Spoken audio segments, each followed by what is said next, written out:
Bismillahirrahmanirrahim. Assalamualaikum warahmatullahi wabarakatuh. Alhamdulillahi rabbil alamin. Alhamdulillahillazi azhaba 'anna al-hazan. Inna rabbana laghafurun syakur. Asyhadu an la ilaha illallah wahdahu la syarika lah wa asyhadu anna Muhammadan abduhu wa rasuluh sallallahu alaihi wasallam wa ala alihi wa ashabihi amma ba'd. Pertama-tama kita panjatkan syukur kepada Allah Subhanahu wa taala pada malam hari ini. Alhamdulillahirabbil alamin. Kita diberikan nikmat sehat oleh Allah, diberikan nikmat kesempatan oleh Allah, dan diberikan nikmat yang paling besar, yaitu adalah nikmat hidayah, bisa dapat menentapi agama Islam yang hak, yang benar, sesuai dengan apa yang diinginkan oleh Allah, yaitu di dalam kitab Allah, dan apa yang diinginkan oleh Rasulullah SAW di dalam Nabi SAW. Pada malam hari ini, insya Allah kita akan mengkaji tentang amalan-amalan atau perkara-perkara yang batil yang dilakukan banyak orang, yang populer, yang banyak dilakukan oleh masyarakat, terutama di Indonesia, terutama di negara kita, dan terutama mungkin berada di lingkungan kita. Mungkin mereka adalah orang-orang yang berada di lingkungan kita, ya. Dan kita akan mengkaji secara dalil apakah amalan-amalan yang telah dilakukan di permulaan bulan Muharram ini sudah sesuai dengan kaidah syariat ataukah bahkan menyimpang, ya. Apakah sesuai dengan syariat atau menyimpang atau sama sekali tidak dijelaskan secara dalil, sehingga ini bersifat abstain atau bersifat bebas. Yang pertama akan kita pahami terlebih dahulu tentang pengertian yang disebut dengan batil. Jadi di dalam satu amalan itu ada dua perkara. Yang pertama adalah mukbil dan yang kedua adalah batil. Perkara yang mukbil adalah perkara yang diterima oleh Allah. Sedangkan perkara batil adalah perkara yang ditolak oleh Allah. Perkara yang rad, perkara yang ditolak, perkara yang mardud, yang tidak diterima oleh Allah. Ada orang yang beramal ibadah namun ditolak oleh Allah. Di dalam kaidah ini Nabi SAW bersabda, "Man amila amalan laisa alaihi amruna fahuwa raddun." Barang siapa yang beramal baik, beramal solih, beramal ibadah, laisa alaihi amruna, yang ia lakukan itu bukan di dalam perkaraku, bukan di dalam perintahku. Perintah Allah bukan, perintah Nabi bukan, contoh Nabi bukan, ikrar Nabi bukan, ya. Jadi dia meng-create sebuah amal ibadah yang mana amal ibadah itu sama sekali tidak memiliki landasan di dalam kitab Allah was sunnah. Nabi mengatakan fahuwa raddun ay mardudun. Raddun, maka amalan itu ditolak, tidak diterima oleh Allah. Ay mardudun, maksudnya Allah enggan untuk menerimanya. Yang dikhawatirkan adalah bahwa kita sudah berusaha untuk berlomba-lomba, menghabiskan banyak biaya, menghabiskan banyak tenaga, menghabiskan banyak waktu, mencurahkan semua yang kita miliki dalam suatu amalan, yang kita yakini itu berpahala, yang kita yakini itu mendatangkan manfaat, yang kita yakini itu mendatangkan suatu kefadhalan, ya, keuntungan, dan kita bahkan berharap itu diterima di sisi Allah menjadi sebuah pahala yang kelak akan kita petik, kelak akan kita panen. Tapi ternyata amalan itu adalah termasuk batil, ya. Sebagaimana dalam firman Allah, haba'an manthura, sebagaimana debu-debu yang ditiup. Artinya debu yang ditiup ya artinya tidak bermakna sama sekali, tidak berarti sama sekali. Nah, amalan-amalan batil yang dilakukan banyak orang di bulan bulan Muharram, itu apa saja akan kita perdalami di materi kajian spesial malam hari ini. Saya ucapkan jazakumullahu khairan kepada seluruh para jamaah yang pada malam hari ini menyempatkan waktunya. Mudah-mudahan dari penyampaian kita pada malam hari ini membawa pencerahan, membawa banyak pengetahuan bagi kita, paling tidak menjadi ilmu bagi kita, supaya kita dapat berhati-hati di dalam beramal. Rasulullah SAW bersabda, "Alaikum sunnati wa sunnatil khulafa'il mahdiyyin ar-rasyidin, tamassaku biha wa 'addu 'alaiha bin nawajid." Menetapilah kalian terhadap sunnahku dan sunnahnya para khulafa'ur rasyidin. Menetapilah pada sunnahku bin nawajid dengan gigi geraham, dengan gigi yang kuat, artinya dengan keteguhan hati dan dengan kekuatan jasmani. Di dalam urusan amalan ibadah, ada beberapa hal yang penting yang harus kita fahami, yaitu tentang syarat penerimaan ibadah yang disebut dengan syurutul amal. Syarat diterimanya suatu amal ibadah. Syarat diterimanya amal itu ada 3. Yang pertama adalah al-ikhlasu lillah. Amalan itu dilandasi dengan ikhlas karena Allah. Kalau satu amalan itu ikhlas karena Allah, dia telah memenuhi syarat yang pertama. Jadi amalan itu bukan riya. Amalan itu bukan pamer, amalan itu bukan untuk karena orang lain, tapi semata-mata murni hanya karena Allah. Itu yang pertama. Kemudian yang kedua, amalan itu adalah ala ittiba'i sunnah, mengikuti petunjuknya Nabi. Mengikuti petunjuknya Nabi. Al-Quran itu dibawa oleh Nabi, maka mengikuti juga apa yang disampaikan oleh Nabi SAW. Berarti mengikuti kitab Allah dan sunnah. Kemudian yang ketiga, ala aqidah sahihah, atas akidah yang benar. Yaitu maksudnya adalah akidah yang benar, yaitu dinul Islam. Amalan baik, walaupun sudah ikhlas, walaupun sudah persis nyontoh Nabi, tapi kalau tidak dalam bingkai Islam, ini tidak diterima oleh Allah. Ini syarat mutlak penerimaan amal itu ada 3 ya, berdasarkan dalil-dalil yang sudah sering kita sampaikan. Allah la yaqbalu minal amal illa ma kana lahu khalisan wa batughiya bihi wajh. Allah tidak akan pernah menerima suatu amalan yang amalan itu tidak ikhlas karena Allah. Kemudian yang kedua, taraktu fikum syai'aini lan tadillu ba'dahuma kitabullah wa sunnah. Tinggalkan 2 perkara di kalangan kalian yang kalian apabila berpegang teguh kepadanya, kalian tidak akan tersesat, tidak akan merugi. Yaitu adalah amalan yang dilandasi dengan kitab Allah dan sunnah Nabi. Dan yang ketiga adalah ala dinil Islam, atas agama Islam. Innallaha la yaqbalu min innallaha gimana dalilnya? Wa may yabtaghi ghairal islami dinan fala yuqbala minhu wa huwa fil akhirati minal khasirin, di dalam surah Al-Imran. Barang siapa yang beramal sedangkan dia berada di dalam agama selain Islam, fala yuqbala min, maka tidak akan diterima. Walaupun itu sudah ikhlas, walaupun sudah sesuai dengan contohnya Nabi, tapi kalau tidak Islam tidak diterima oleh Allah. 3 syarat kaidah ini adalah syarat penting yang harus kita tetapi dan harus kita pegang teguh sebagai bekal kita di dalam beramal, ya. 3 perkara ini. Nah, mengenai satu perkara yang batil yang banyak dilakukan oleh masyarakat Muslim, terutama yang ada di Indonesia, ya. Jadi di dalam Al-Quran terdapat 26 ayat yang menceritakan tentang kebatilan-kebatilan. Artinya satu perkara yang akhirnya menjadi batil, sia-sia. Batil itu sia-sia, tidak berfaedah, tidak bermanfaat, bahkan mengakibatkan kerugian. Pelakunya itu tidak akan memanen dari hasil pekerjaannya, tidak akan memanen dari hasil tanamannya. Nah, di dalam penggunaan kata ini dalam Al-Quran terbagi menjadi 3 kedudukan, ya. Yang pertama adalah yang disebut batil, itu adalah suatu amalan yang tidak memiliki dasar dalil. Itu namanya batil.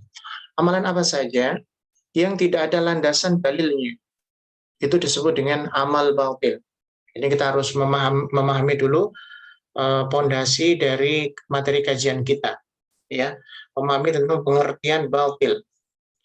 Pengertian batil dalam Al-Quran itu ada 3 kedudukan atau 3 macam atau 3 tahapan atau 3 tingkatan.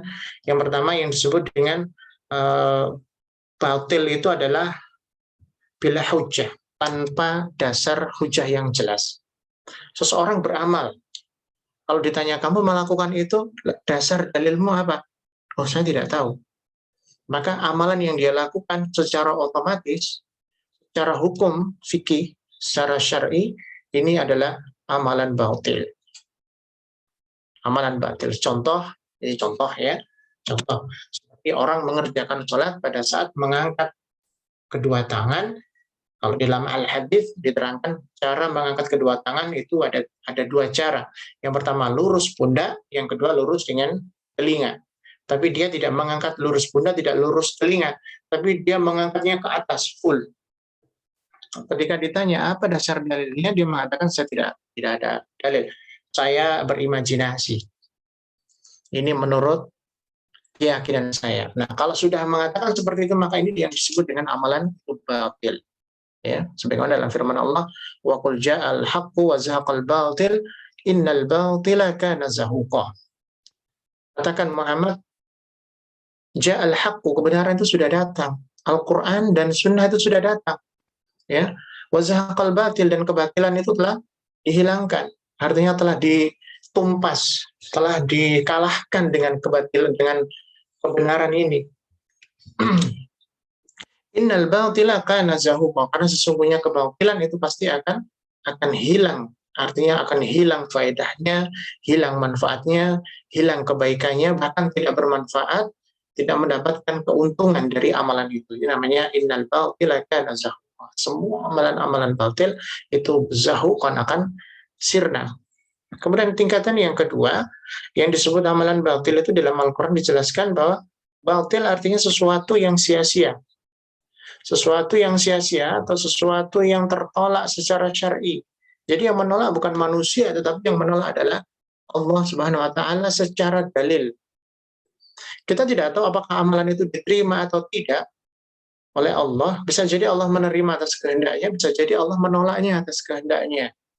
Namun bukan berarti kita tidak mengetahui ciri dan sifat satu amalan yang diterima oleh Allah dan suatu ciri dan sifat amalan yang ditolak oleh Allah.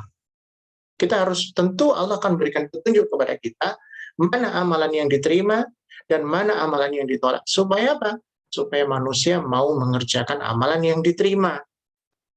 Di dalam firman Allah, Allah mengatakan, "Man kana yuridu harfad dunya wa zinataha nuwaffi ilaihim a'malahum fiha wa hum fiha la yubkhasun."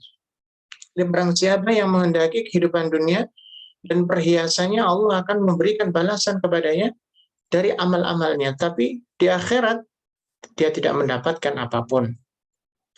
Wahum fiha la yubkhasun. Ya. Dan mereka dari amalan di dunia itu tidak dirugikan. Ulaikal ladzina laisa lahum fil akhirati illa nar wa habita ma sana'u fiha wa batilum ma kanu ya'malun. Nah, di dalam firman Allah ini Allah menjelaskan orang-orang yang beramal ibadah tujuannya untuk mendapatkan keduniaan, oleh Allah akan diberikan keinginan keduniaan itu. Tidak dirugikan. Artinya akan diberi. Tetapi ulaikal ladzina laysa lahum bil akhirati illa nar. Dia di akhirat tidak akan mendapatkan apapun kecuali neraka. Wa habita ma sana'u fiha wa batilum ma kanu ya'malun. Dan apa yang ia kerjakan akan lenyap, akan hilang, ya, dan yang mereka usahakan akan sia-sia dari apa yang mereka lakukan. Amalannya sudah jerih payahnya itu berat, mengeluarkan banyak biaya, tetapi di akhiratnya tidak dibayar oleh Allah. Ini disebut dengan amalan yang batil. Amalan yang batil. Kemudian yang ketiga, tingkatan atau ciri atau yang disebutkan dalam Al-Quran tentang amal batil, yaitu amalan yang merupakan perbuatan yang terlarang di dalam agama. Amalan yang terlarang secara dalil. Ini disebut dengan amalan batil. Jadi satu amalan yang jelas itu dilarang, kemudian seseorang mengerjakannya. Maka walaupun dia mengerjakan dengan niatan tulus ikhlas, walaupun baik sekalipun niatnya, ya tujuannya baik, tetapi karena itu larangan, maka ini disebut amal batil. Amal batil. Nah, kita akan memahami apa yang telah dilakukan oleh banyak orang di awal-awal bulan Muharram dengan kebiasaan-kebiasaan mereka, apakah mereka tergolong dalam kategori batil atau dalam kategori mukbil. Kalau mukbil berarti kebalikan dari tiga perkara itu. Berarti dia tidak sia-sia, berarti dia berdasarkan dalil. Yang ketiga, bahwa amalan itu mendatangkan satu hujah, ya, bahwa amalan itu mendatangkan satu hujah, satu bukti, satu kebenaran. Ini. Dan terdapat perintah di dalamnya. Ini amalan mukbil, amalan yang diterima. Dalam hal sholat saja, sholat itu satu amalan yang mukbil, tapi ketika mencampuri dengan hal-hal yang salah, maka akan menjadi batil. Apakah itu salah dalam niatnya, salah dalam tata caranya, atau salah di dalam cara menempatkan sholat.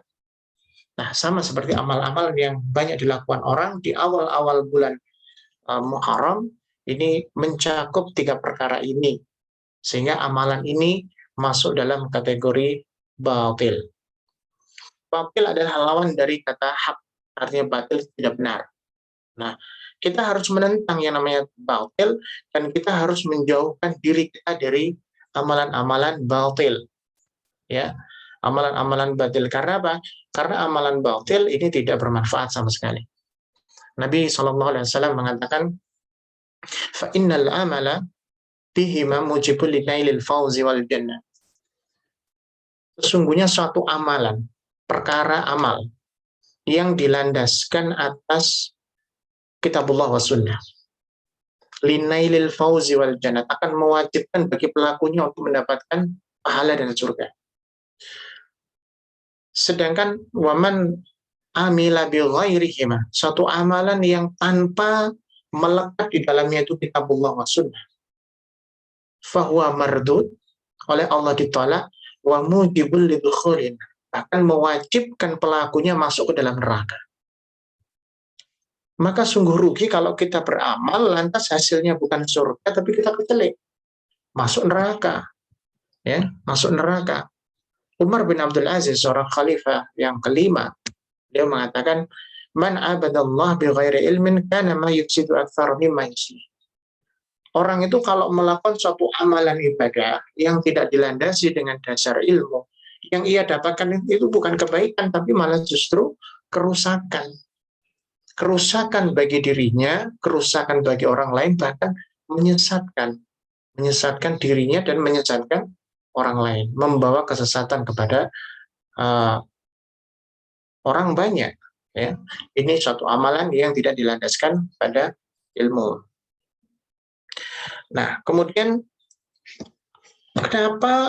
kenapa atau faktor apa yang menjadi penyebab? Apa faktor atau penyebab orang melakukan amalan-amalan batil? Apa faktor orang melakukan amalan-amalan batil? Penyebabnya itu apa? Ini perlu kita ketahui juga. Bisa jadi ini menimpa diri kita. Ya, kenapa kita melakukan amalan batil? Amalan-amalan yang kita lakukan di awal bulan Ramadan, di awal bulan Muharram. Kenapa kita melakukannya? Nah, ternyata kita nggak tahu bahwa apakah itu batil ataukah itu mukbil. Nah, ternyata jatuh pada batil. Maka kita harus tahu, kita harus paham, kita harus mengintrospeksi diri kita. Kenapa seseorang itu dapat terjerumus di dalam amalan batil? Yang pertama adalah kurangnya ilmu. Orang dapat terjerumus dalam amalan batil karena kurangnya ilmu, sehingga karena dia tidak memiliki ilmu, sehingga dia beramal itu dengan imajinasi, dengan hayalan, dengan zon. Zon itu persangkaan. Kalau saya berbuat begini mungkin baik kali ya. Nah, itu namanya zon. Atau dia berhayal. Dalam amalannya itu dia berhayal bahwa saya beramal seperti ini, Allah Allah memberi pahala saya berupa rumah yang bertahtakan emas, kemudian berkubah putih, bidadarinya cantik-cantik, memakai pakaian hijau. Dia berhayal seperti itu. Dia berhayal seperti itu. Ini karena apa? Karena tidak memiliki ilmu. Karena tidak memiliki ilmu. Nah, orang yang seperti ini adalah orang yang diganggu oleh setan sebenarnya. Setan lebih mendominasi pada akalnya sehingga perbuatannya tidak berlandaskan ilmu tetapi berlandaskan hawa nafsu, imajinasi, berlandaskan angan-angan dan berlandaskan hayalan-hayalan semata. Ini. Nabi SAW mengatakan inna hadhil ummah ta'malu burhatan bi kitabillah. Sesungguhnya umatku ini nanti sebagian dari mereka akan ada orang-orang yang awalnya mengerjakan kitab Allah. Tsumma ta'malu burhatan bi kitabillah. Kemudian mereka juga mengerjakan sunnah Nabi. Setelahnya itu tsumma ta'malu birra'yi. Kemudian akan ada satu masa di mana generasi setelah mereka ini adalah orang-orang yang beramal tidak dengan kitabullah wa sunnah, tapi beramal dengan ro'i. Ro'i itu angan-angan, dengan akal, dengan imajinasi. Fa'idha amilu birra'i faqad dhallu adhallu. Ketika orang itu beramal ibadah itu dengan ro'inya, dengan imajinasinya, dengan hayalannya, faqad dhallu, maka sungguh dia telah tersesat, wa adhallu, dan dia akan menyesatkan orang lain. Ya, dan dia akan menyesatkan orang-orang lain sebagaimana juga dalam sabda Nabi yang lain, idza lam yubqi aliman ittakhadhan nasu ru'usan juhalan fa aftau bi ghairi ilmin faqad dhallu wa adhallu. Kelak nanti ketika orang pandai ini sudah hilang, sudah habis, yang tersisa adalah orang-orang yang bodoh, yang tidak berilmu, sehingga mereka dijadikan pemimpin, dijadikan panutan-panutan.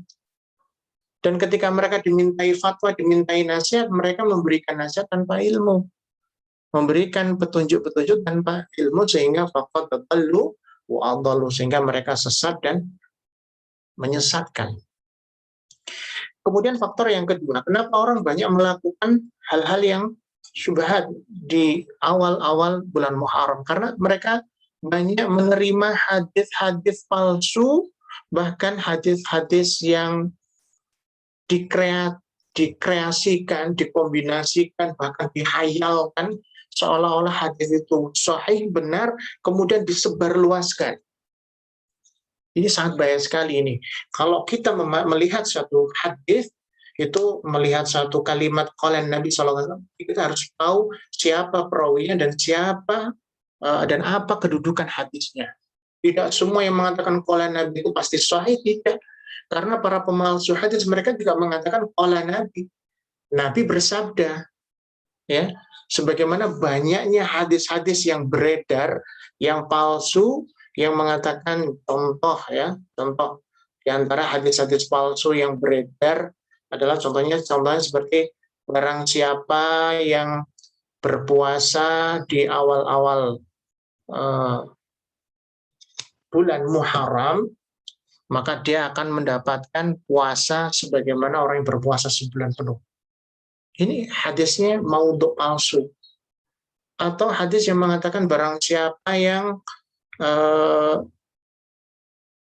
yang masyhur, yang paling banyak ya dilakukan oleh banyak orang, barang siapa yang membaca sholawat setelah asar sebanyak 1000 kali, maka Allah mengampuni dosanya sebanyak 1000 tahun.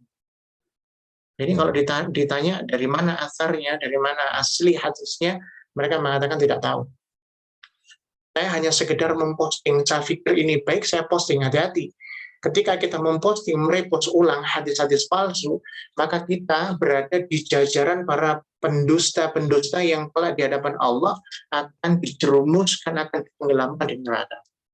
Man kadzaba alayya muta'ammidan fajaza'u jahannam, atau fa'alayhi maq'adahu minan nar.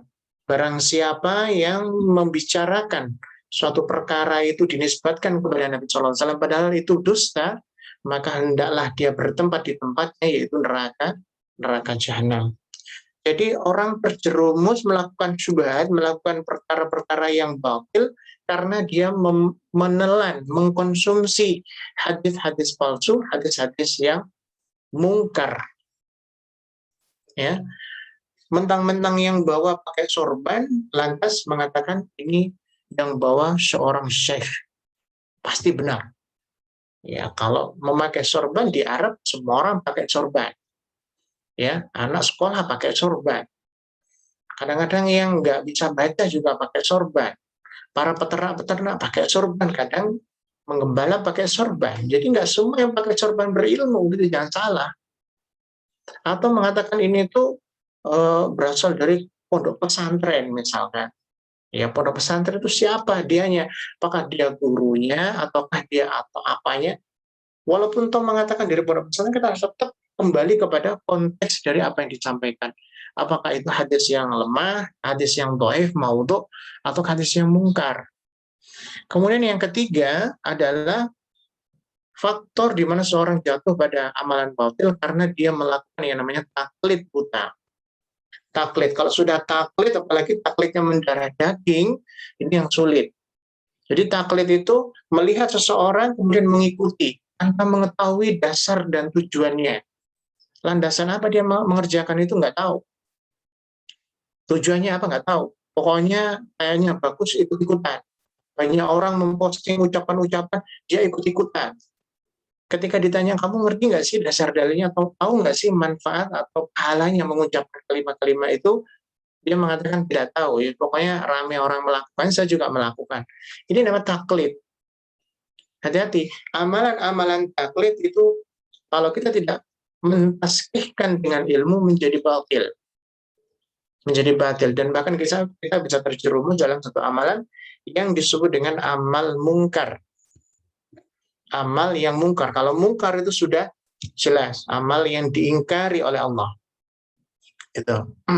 Nah, sekarang kita akan sedikit mengupas beberapa, kita hanya sebagian saja nanti yang akan saya sampaikan tentang beberapa perkara-perkara yang dilakukan oleh banyak masyarakat. Ini saya mengambil garis besarnya saja atau perkara yang paling besar. Adapun yang tidak dijumpai, yang belum saya sampaikan dan kita jumpai, silakan para jamaah nanti bisa mencari dasar dalilnya atau menanyakan landasan dalil yang mereka itu apa. Yang pertama, contoh ya, adalah sebuah keyakinan bahwa mengatakan bulan Muharram itu adalah bulan keramat. Bulan keramat. Artinya apa? Bulan Muharram dihubungkan atau dikaitkan dengan suatu kepercayaan, suatu mitos, atau suatu perkara yang sebenarnya tidak ada dasar dalilnya. Ini. Contohnya apa? Contohnya ya. Contohnya bagi masyarakat Jawa. Kalau bulan Muharram itu dikenal dengan istilah Syuro. Bulan Syuro. Bulan Syuro mengambil dasar dari kata Asyura. Asyura. Kalau di dalam Islam sendiri tidak ada namanya bulan Asyura, tapi yang ada adalah bulan Muharram. Sedangkan Asyura sendiri itu merujuk pada tanggal 10 Muharram. Asyura artinya 10. Kalau puasa Asyura artinya adalah puasa di tanggal 10 bulan Muharram. Ya. Kalau di Jawa Asyura dijadikan nama bulan. Ini harus paham kita. Antara Syura Jawa dengan Asyura secara fikih. Yang artinya adalah Asyura yaitu tanggal 10. Jadi kalau dalam hadis menyatakan kalimat puasa Sauma Asyura, Sauma Asyura atau Siamu Asyura, artinya adalah puasa yang dilakukan di tanggal 10 Muharram. Bukan puasa yang dikerjakan di luar tanggal 10.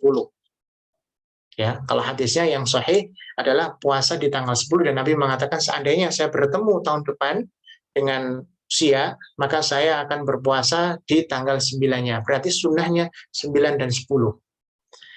Secara masyhur, secara maklumat, secara diketahui oleh para ilmu, jumhur ulama mengatakan yang disebut puasa atau siam Asyura adalah 9 dan 10. Itu saja. Terbatas hanya di situ, tidak boleh dilebihkan, tidak boleh dikembangkan tanggal 1 sampai 9, tidak boleh. Karena sama sekali tidak ada landasan dalil yang menguatkan tentang pengertian itu. Nah, orang yang meyakini bulan Muharram adalah bulan yang penuh dengan keramat, dengan mitos. Contoh seperti orang Jawa, mereka memiliki mitos bahwa sebuah pernikahan yang dilangsungkan di bulan-bulan Muharram itu pernikahannya akan hancur. Pernikahannya akan penuh dengan kesialan. Pernikahannya akan dihiasi dengan pertengkaran dan bahkan mereka akan ya hancur kehidupan rumah tangganya. Atau kepercayaan-kepercayaan yang lain seperti kepercayaan-kepercayaan di kawasan orang-orang yang berada di kawasan pantai selatan. Ya, mereka meyakini kalau pada tanggal-tanggal 1 Suro mereka melakukan yang namanya upacara nyadran, melakukan upacara apa namanya sedekah bumi, ya, sedekah laut, ngelaruk dan lain sebagainya. Ngelaruk atau ngelarung itu menyembelih kerbau, kemudian membuat apa namanya sesaji, kemudian diletakkan di perahu-perahu kecil dan dibawa ke laut dengan harapan supaya ratu penguasa laut selatan tidak murka, tidak marah, dan tidak mengganggu orang-orang yang ada di daratan sekitar pantai selatan. Ini keyakinan-keyakinan yang ditimbulkan dari kepercayaan terhadap awal atau tanggal masuknya tanggal Suro atau Muharram.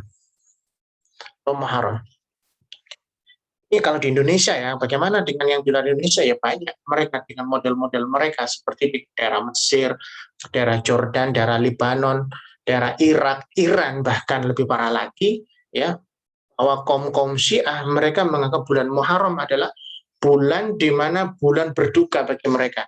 Tapi bagi orang-orang Khawarij bulan Muharram adalah bulan yang bergembira bagi mereka. Mereka merayakan dengan sukacita. Kenapa? Karena bulan itu di tanggal 10 Muharram, di riwayat yang lain diterangkan tanggal 9 Muharram, itu di mana Imam Husain bin Ali, cucunya Rasulullah yang bernama Husain, itu dipenggal kepalanya di Karbala, Irak. Ya. Sehingga orang-orang Syiah menjadikan bulan Muharram adalah bulan kedukaan.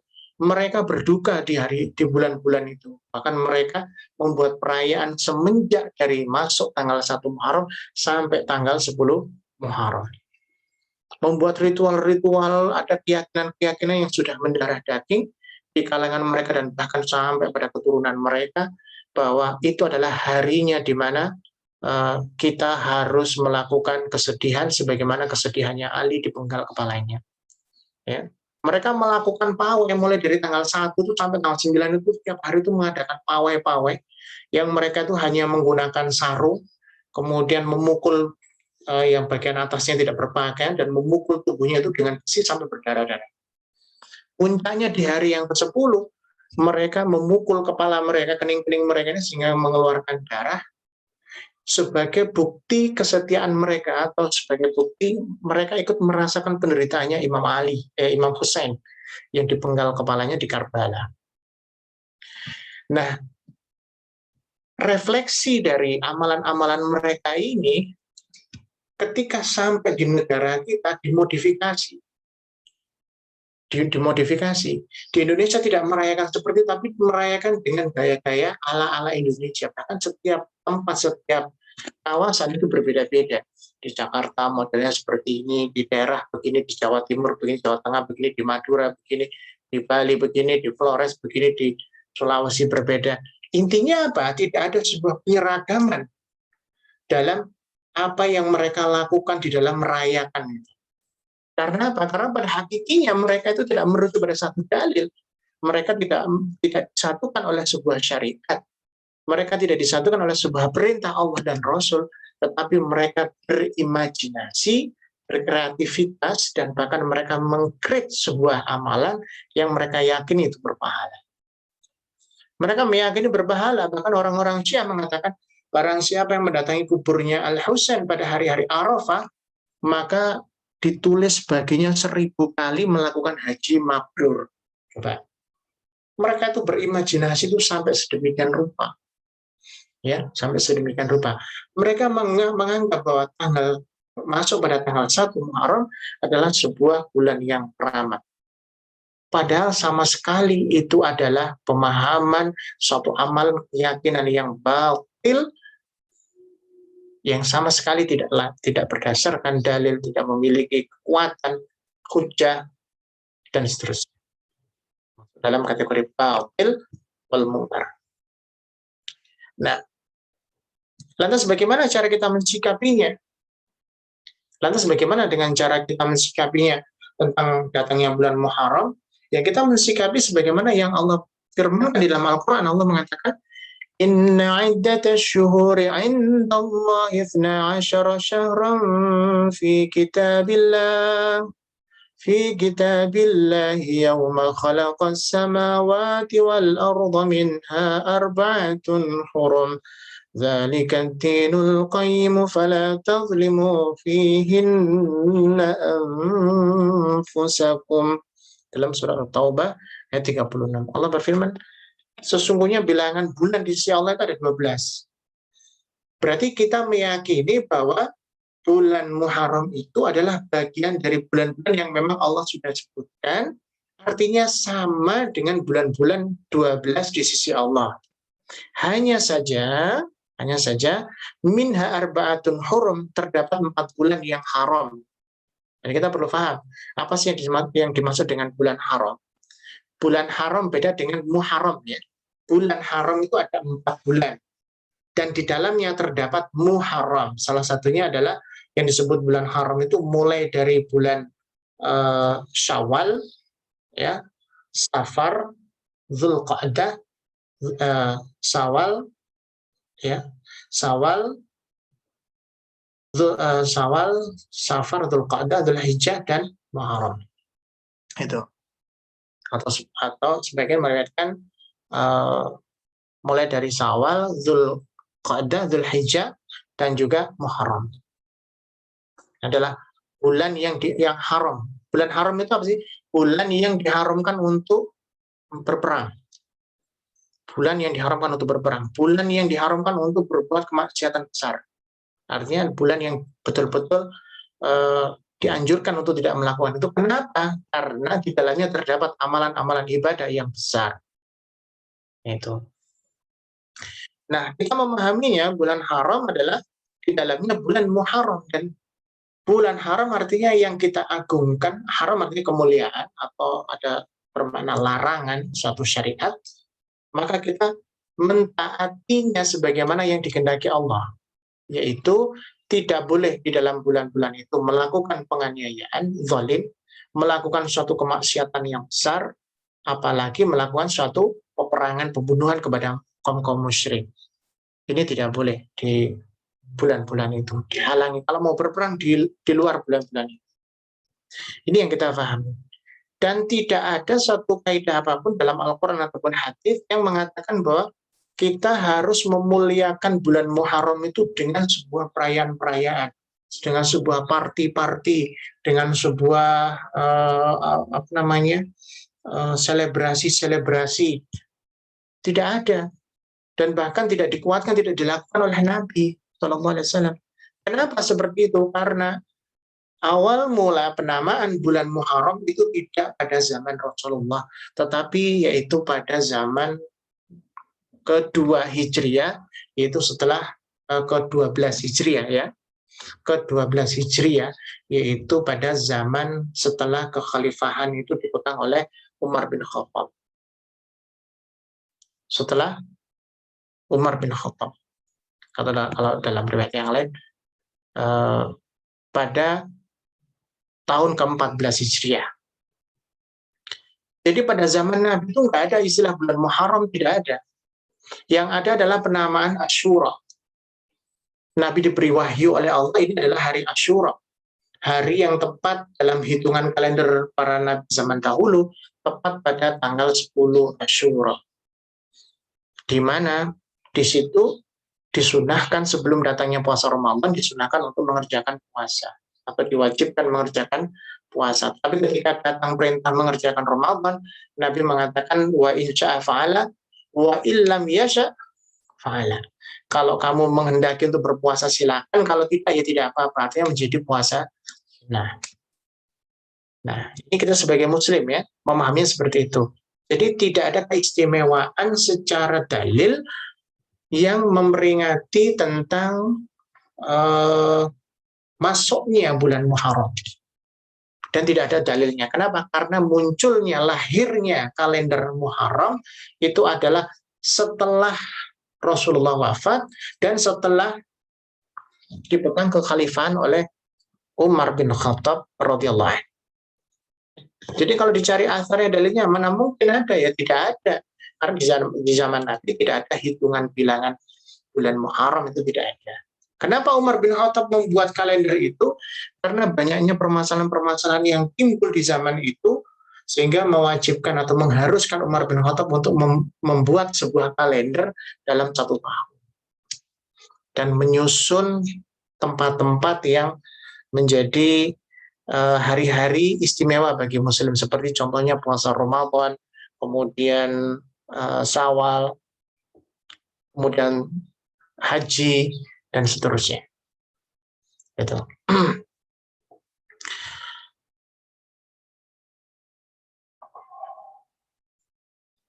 Nah,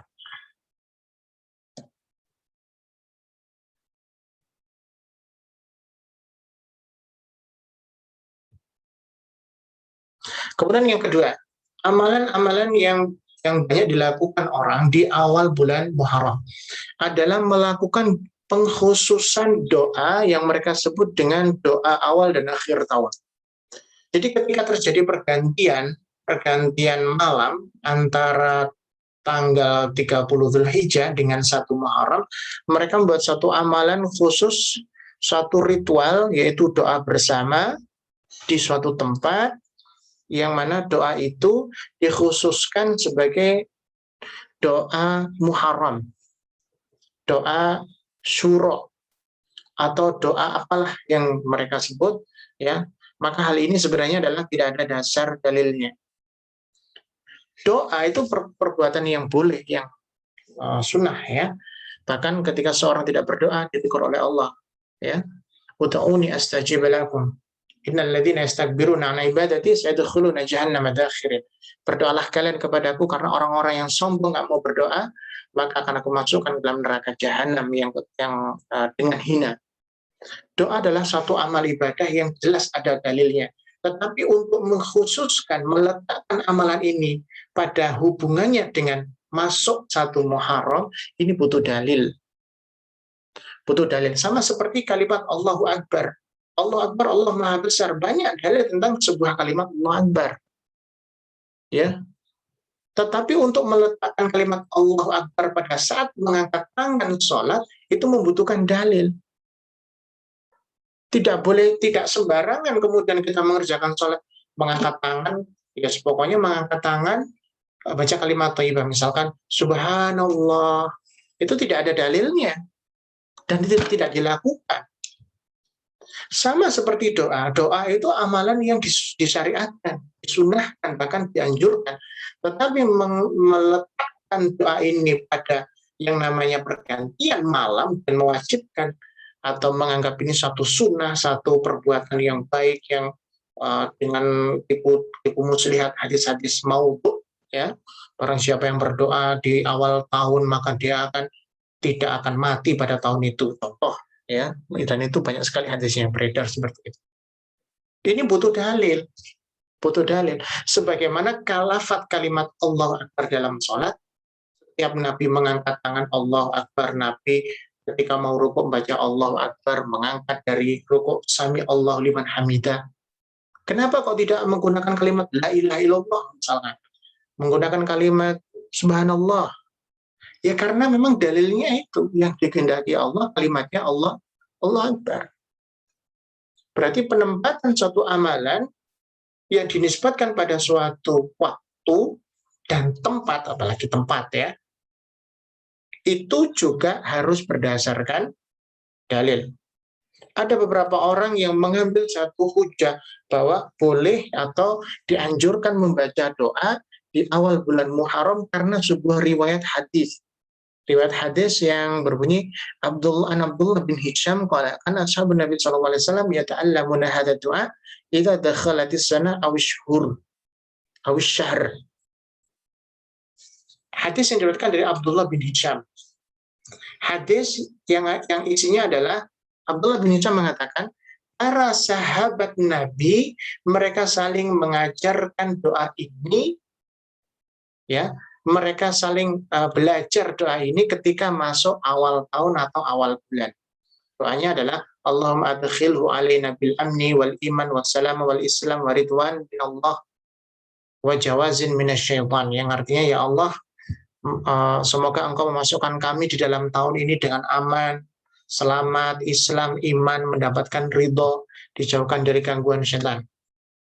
Hadis ini bersumber dari hadis At-Tabrani. Namun kita perlu tahu bagaimana kedudukan hadis ini. Ternyata hadis ini di kalangan para jumhur ulama, peneliti hadis di zaman itu dan zaman setelahnya itu adalah merupakan hadis dhaif, hadis yang dhaif, lemah. Bahkan kelemahan hadis ini dikatakan karena apa? Karena ada salah satu perawinya yang dianggap pendusta dan senang memalsukan hadis. Kalau sudah sebuah kisah, sebuah cerita yang dibawa oleh orang yang terkenal bahwa dia adalah pendusta hadis, suka hoax, maka kisah apapun yang dibawa olehnya itu sudah ditandai oleh para ilmu bahwa itu adalah sebuah kepalsuan atau kedustaan. Maka tidak diterima hadis ini di kalangan para ulama sebagai hadis yang sahih. Artinya apa? Kalau toh kita menerimanya, ya kita mengambil hikmahnya saja, tetapi tidak mengamalkan dan tidak meyakini bahwa hadis ini itu benar. Ini hadis satu-satunya yang ditemui ya di kalangan para ulama sebagai orang-orang yang melakukan amalan-amalan itu, yaitu berdoa di awal tahun Muharram, mereka berlandaskan dalil ini. Kalau mereka melakukan ini sendirian dan tidak atas inisiatif mengkhususkan untuk orang banyak, tidak menjadikan sebagai sebuah ritual kebudayaan, tidak menjadikan ini sebagai sebuah syariat orang banyak, boleh. Artinya ini hanya untuk diri sendiri. Tapi kalau ini dijadikan sebagai sebuah satu kebiasaan umat, mewajibkannya atau bahkan menganjurkannya, pokoknya kalau nggak baca ini kamu nggak akan selamat loh kalau nggak baca ini, atau kalau kamu nggak baca ini kamu dalam tahun ini kamu nggak akan usahamu nggak akan lancar, kehidupanmu akan sulit. Ini nggak boleh. Pemahaman sebenarnya pemahaman yang haram, pemahaman yang batil. Seorang ulama fikih dan ahli hadis modern yang bernama Syekh Bakar bin Abdullah Abu Zaid mengatakan tentang bagaimana hukum membaca doa di awal bulan Muharram, mengkhususkan doa di awal bulan Muharram. Beliau mengatakan bahwa tidak ada syariat ini di dalam kitabullah wa sunnah. Tidak ada satu contoh dari Nabi ataupun sahabat Nabi SAW. Tidak ada. Bahkan para ulama-ulama pun mereka tidak mengkhususkan tentang berdoa di awal Muharram. Seandainya mereka berdoa pun, mereka tidak pernah menceritakannya, bahkan mereka menyembunyikannya. Karena apa? Karena khawatir amalan mereka ini menjadi sebuah kebiasaan dan menjadi sebuah adat.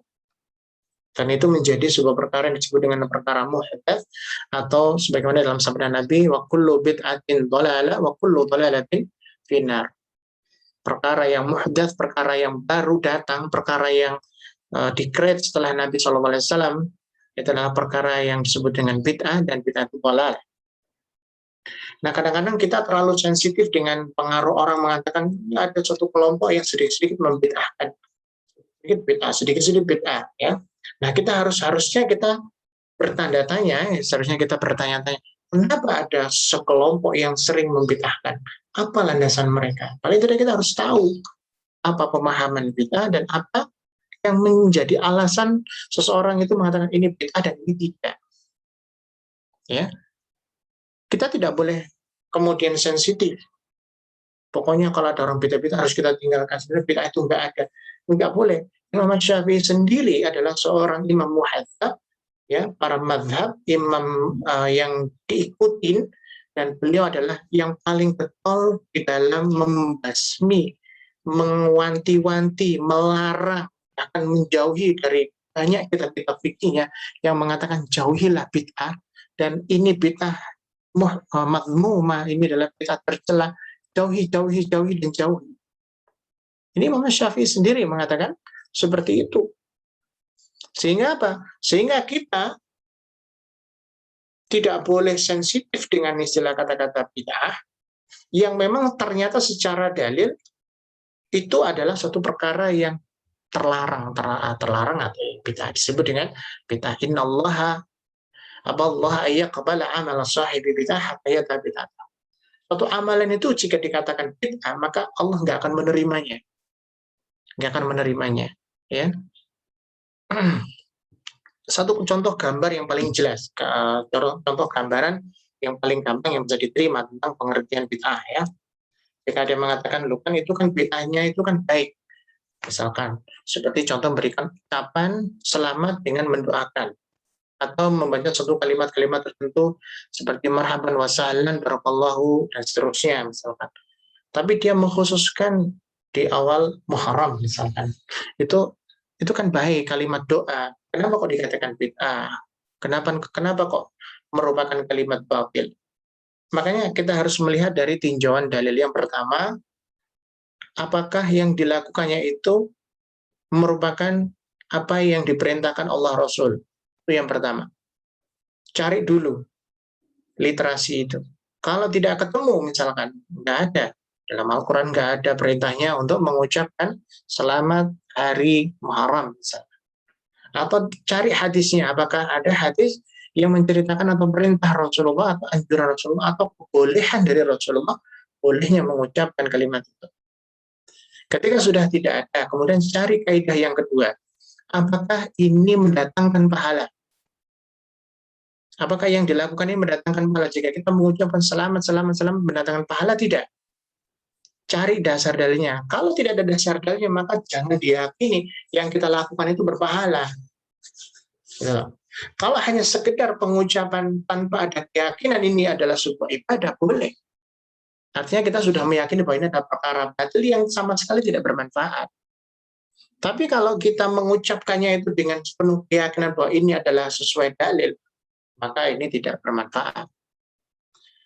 Kemudian yang ketiga adalah menganggap bahwa semua bahwa yang ia lakukan baik untuk masyarakat. Baik untuk masyarakat. Seperti contoh ya yang beredar di kalangan WhatsApp grup-grup kita, bahwa seperti contoh melakukan sholat sholat Asyura. Luar biasa ya, ada namanya sholat Asyura. Asyura itu sholat yang dilakukan sebanyak 40 rakaat. Kemudian di setiap rakaatnya itu membaca kalimat qul huwallahu ahad dan juga membaca beberapa surat-surat tertentu. Ya. Dan itu pahalanya adalah bla bla bla bla bla ya. Pahalanya itu seperti orang yang beribadah bersama malaikat selama 1000 tahun tidak pernah berhenti.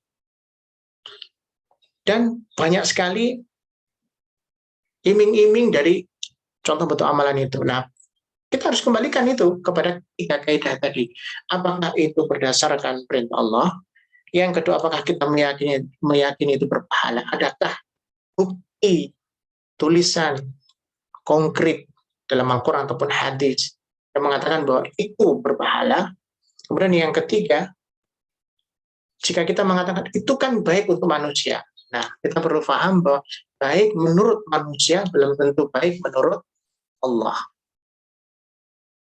Ini kita harus paham. Baik menurut manusia belum tentu baik menurut Allah. Contohnya apa? Contohnya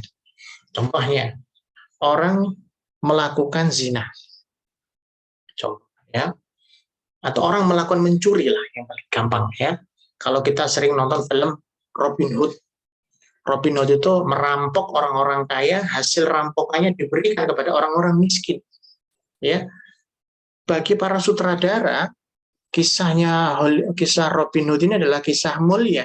Bahkan pelaku Robin Hood ini menjadi sebuah simbol kedermawanan, simbol orang baik, simbol pahlawan.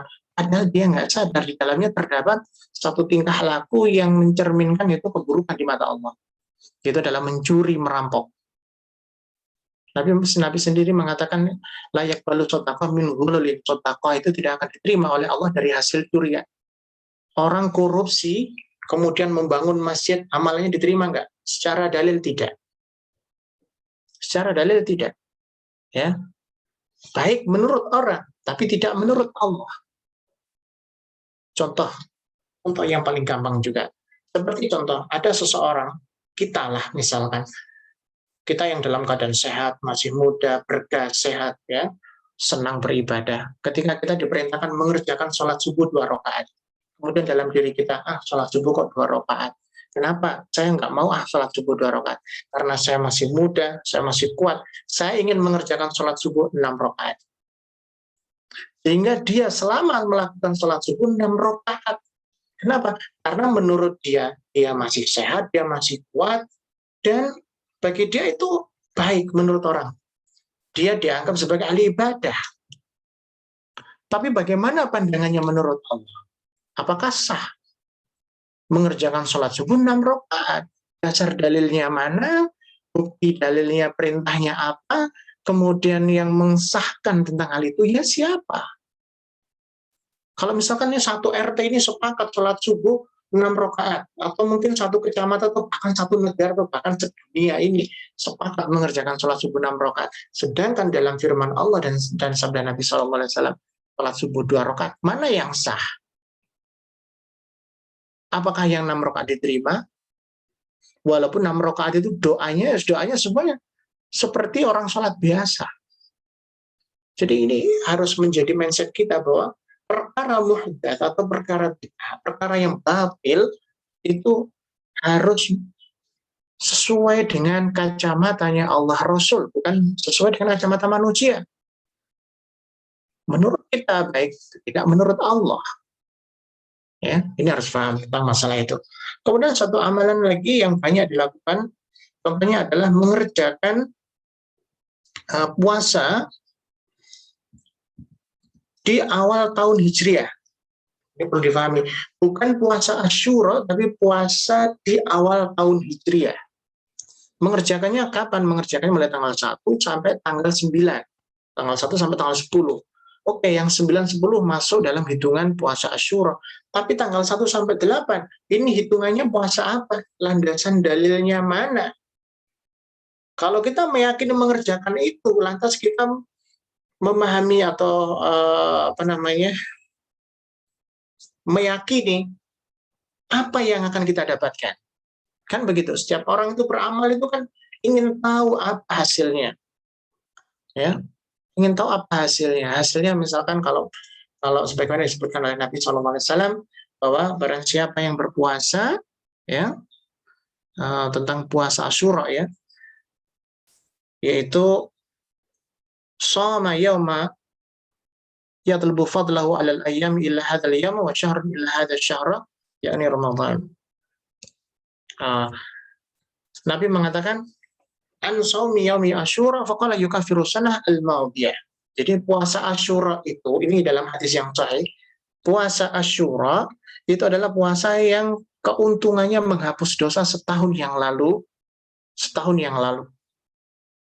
Kita mengerjakan puasa Asyura, dosa kita setahun yang lalu dihapus oleh Allah, dijamin oleh dalil. Dan ketika kita melaksanakannya, meyakini itu sah, nggak batil.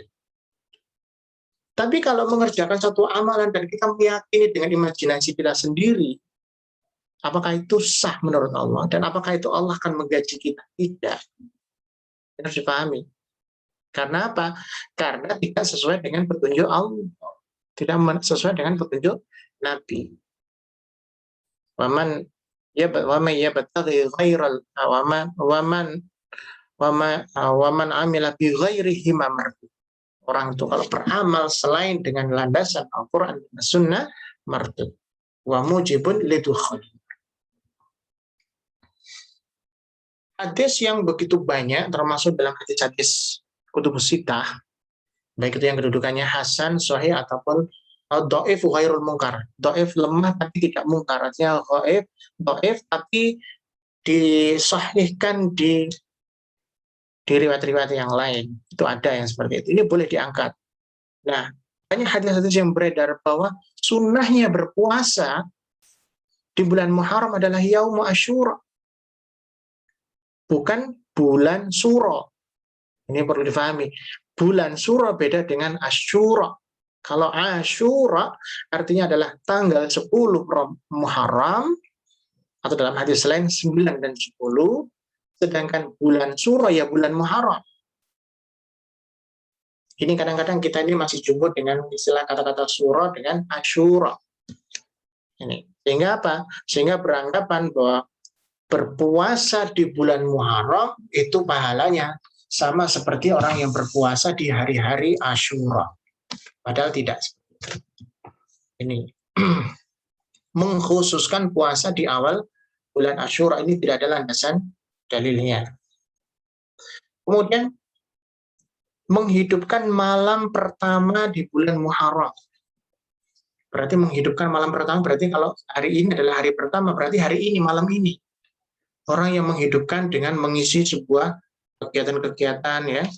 Ini banyak sekali hadis yang palsu yang beredar, contohnya seperti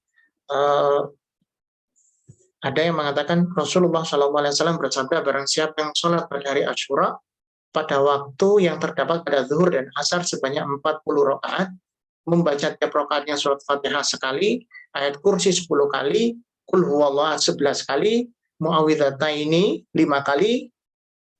Jika salam beristighfar sebanyak 70 kali, maka Allah akan mengkaruniakannya surga Firdaus yang kubahnya berwarna putih. Di dalamnya terdapat rumah terbuat dari batu zamrud. Ini saya kutip dari postingan-postingan yang beredar ya. Ini karena begitu banyaknya pertanyaan yang masuk. Bagaimana ini hukumnya? Bagaimana ini hukumnya? Saya tidak bisa menjawab semuanya secara detail. Saya menjawab kaidah-kaidahnya saja supaya Bapak Ibu jamaah sekalian bisa memahami. Oh, ternyata ini menyelisih kaidah. Ya, bla bla bla bla, intinya begitulah diceritakan. Ternyata apa yang disampaikan itu ketika ditanya, kamu dapat hadis dari mana? Dari si fulan. Coba tanyakan ke fulan itu sumber hadisnya apa. Ternyata tidak ada yang tahu. Nah, terus dari mana itu? Ini masuk dalam kategori al-maudu'at. Maudu'at itu adalah hadis-hadis palsu yang beredar. Dan tentang puasa Asyura, tentang amalan-amalan hari Asyura, Sya'ban, nah ya, terutama Asyura, kemudian Sya'ban dan lain-lain. Yang paling kencang adalah Asyura dan Sya'ban. Muharram dan Sya'ban, yaitu bulan Muharram dan bulan Sya'ban, itu hadis-hadis palsu di dalamnya itu Masya Allah sangat banyak sekali ya, sangat banyak sekali, termasuk hadis yang menganjurkan untuk menghidupkan malam-malam Asyura ya, seperti contoh hadis yang palsu yang berbunyi Nabi SAW bersabda, barang siapa menghidupkan malam Asyura, maka dia sesungguhnya seperti seorang hamba Allah Ta'ala yang beribadah bagaikan para penduduk langit. Barang siapa yang sholat 4 rakaat, dalam tiap rakaatnya membaca Alhamdulillah, baca Fatihah, Qul huwallahu ahad 50 kali, Allah mengampuni dosanya sebanyak 50 tahun. Coba. Dan Allah akan membangunkan untuknya ribuan mimbar dari cahaya di tempat yang tertinggi. Ketika ditanya apa sumber hadisnya, Bukhari kah, Muslim kah, Nasai kah, Abu Dawud kah, tidak ada yang bisa menjawab. Saling lempar, nggak tahu, cuman posting doang, nggak tahu. Ternyata Pak itu adalah bersumber dari hadis-hadis palsu yang dibuat oleh imajinator ibadah. Nah, kita tuh harus hati-hati. Jangan sampai kita terjerumus di dalam satu amalan, yang amalan itu ternyata kreatornya adalah para imajinator ibadah. Lantas, kalau kita beramal seperti itu, siapa yang akan menggaji? Allah, apakah imajinatornya? Ya, apakah mungkin Allah akan menggaji orang yang melakukan pekerjaan yang bukan perintahnya? Tidak mungkin. Ya, tidak mungkin. Itu.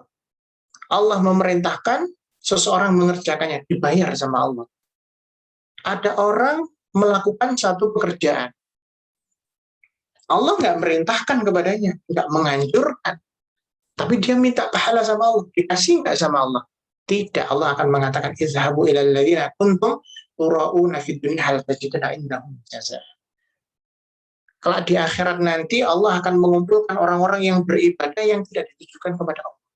Allah mengatakan, pergilah kamu kepada orang-orang yang kamu niatkan untuk mencari pujian, mencari pahala kepadanya. Carilah kepada orang-orang itu. Jangan mencari pahala kepada saya. Nah, ini di antara beberapa amalan-amalan, ya, beberapa contoh amalan-amalan, dan masih banyak lagi yang lain. Dan masih banyak lagi yang lain yang tidak saya sebutkan. Tetapi pada dasarnya, ya, kita perlu memahami bahwa jika suatu amalan itu disebut sunnah dan kita meyakini itu berpahala, itu ada landasan yang harus kita pegang. Yang pertama adalah itu perintah Allah Rasul. Yang kedua, terdapat bukti dalilnya. Kemudian yang ketiga, bahwa apa yang dilakukan itu adalah satu perkara yang hak, bukan perkara yang batil. Perkara yang hak, bukan perkara yang batil. Seandainya perkara itu hak, ya, pastilah dikerjakan oleh Nabi dan juga para sahabat. Kalau kita bertanya, ya seandainya Nabi hidup, ya Nabi pasti akan merayakan hari ini. Tidak, belum tentu, ya, belum tentu. Jadi kita tidak boleh mengatakan seandainya Nabi hidup, Nabi pasti akan memerintahkan kita merayakan satu Muharram. Tidak boleh mengatakan seperti itu. Namanya mengkadzaba alayya muta'ammidan falyatabawa maq'adahu minan nar. Itu berarti mengatasnamakan Nabi dengan ucapan yang dusta. Kita nggak tahu Nabi itu mau mengatakan itu apa enggak, tidak tahu, ya. Jadi ketika suatu amalan itu baik dan benar, pastilah dilakukan oleh Nabi dan para sahabat. Tapi jika satu amalan itu tidak dilakukan oleh Nabi dan para sahabat, tidak ada dasar dalilnya, tidak ada fikihnya, maka jangan pernah mengerjakan suatu amalan itu. Jazakumullahu khaira. Insyaallah demikian penyampaian kajian kita pada malam hari ini. Dan sebenarnya sangat banyak yang ingin disampaikan, terutama mengenai beberapa contoh-contoh satu amalan-amalan yang dilakukan oleh mayoritas, tapi ya mudah-mudahan nggak mayoritas, ya. Banyak, ya, orang yang melakukan tentang pengagungan-pengagungan Muharram, mengamalkan suatu amalan-amalan yang mereka sendiri pada dasarnya tidak mengetahui ilmu dari apa yang mereka kerjakan. Dan semoga Allah membentengi kita dari amalan-amalan batil, dan Allah senantiasa menjaga kita, menunjukkan kita pada jalan yang benar. Jazakumullahu khaira. Demikian insyaallah penyampaian dari kami. Ada kurang lebihnya mohon maaf yang sebesar-besarnya. Subhanakallahumma wa bihamdika asyhadu an la ilaha illa anta astaghfiruka wa atubu ilaik. Dan mungkin sebelum ditutup, saya akan buka pertanyaan 15 menit, ya. Bagi yang ingin bertanya, dipersilakan. Jazakumullahu khairan. Assalamualaikum warahmatullahi wabarakatuh. Yang ingin bertanya, monggo silakan.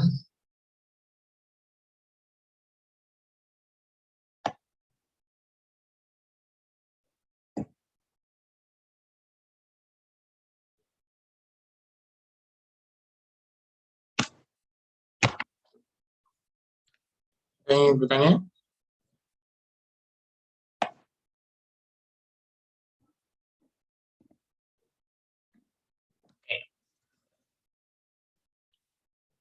Jika tidak ada, kita cukupkan sekian pengajian kita. Atau mungkin yang malu bertanya bisa bertanya melalui admin Darul Ilmi di grupnya masing-masing, ya. Insyaallah akan kita jawab di grup, insyaallah. Baik, kita tutup kajian kita dengan mengucapkan subhanakallahumma wa bihamdika asyhadu an la ilaha illa anta astaghfiruka wa atubu ilaik. Dan kita akhiri wabillahi taufiq wal hidayah. Wassalamualaikum warahmatullahi wabarakatuh.